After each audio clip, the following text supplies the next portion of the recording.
Beautiful introduction. Welcome to the Guitar Channel. I am super happy to welcome you a new interview.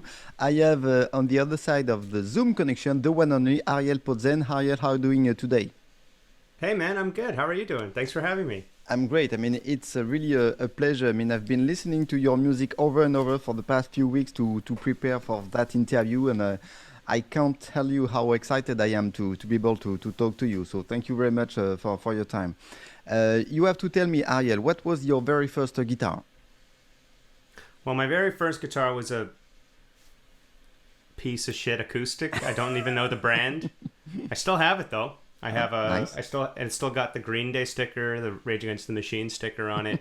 Right. I couldn't tell you what it is. It's at my parents' place still. But my first, real guitar was my first electric, which was an Ibanez RX series. Okay, cool. And what was the initial inspiration to start to play the guitar? What was your smoke on the water moment, Well, both my parents are musicians, so I grew up traveling with them to their concerts. I would hang out at the studio when they were making records. Like, right when I was born, I was immediately kind of just submerged into all that stuff. Nice. So I just knew that. That's what I knew. That's what I saw, etc. So, I mean, I think subconsciously it became this thing that I didn't realize. It's just like, well, yeah, this is just what I'll do. But that first moment of like, oh, guitar. I started on piano, and then like when I was 8 or 7, maybe, everyone in school started playing guitar. Mm-hmm. And this was the time of Green Day, Nirvana, Soundgarden, Chili Peppers, all those big rock bands that were just like had guitar as the focal point. Yeah.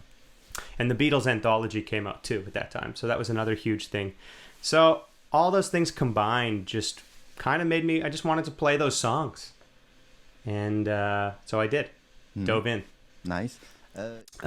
When anyone asks me about my songwriting process, I always say just finish what you start. And it's such a better habit than having 10 unfinished songs than having 2 finished songs. And my process is, if I'm feeling it, like if I'm passionate about the arrangement, if I think it has potential, after I write the song, and after I've done a voice memo into my phone, I will make a full demo.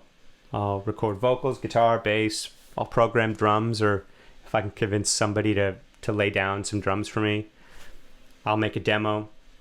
And then that goes into a pile or a folder of songs. And I try not to listen to them too much, but I have to frequent them quite regularly to see if they still hold up. Mm-hmm. And then as I write more, I add more to it and more to it and more to it. And then, once you have all the songs I want. So for example, for this record, Headway, I wrote 20 songs. And I demoed basically all of them, or I had some kind of demo for all of them. Can you give us an example of maybe a classic way to play something in slide and something with more DNA from Ariel Posen? Well, I see a lot of people with slide. First of all, they play in open tuning. That's what I usually do, yes.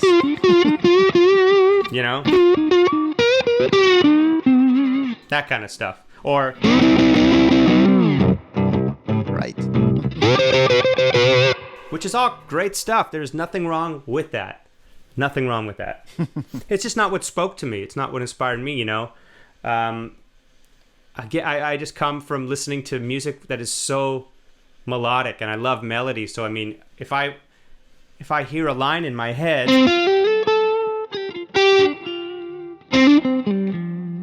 I'd want to play.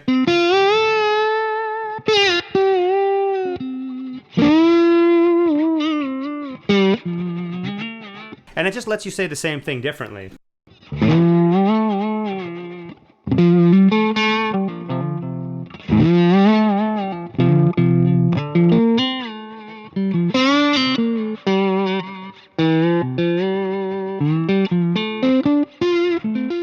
For the price of a magazine, subscribe to the Guitar Channel to access the full videos.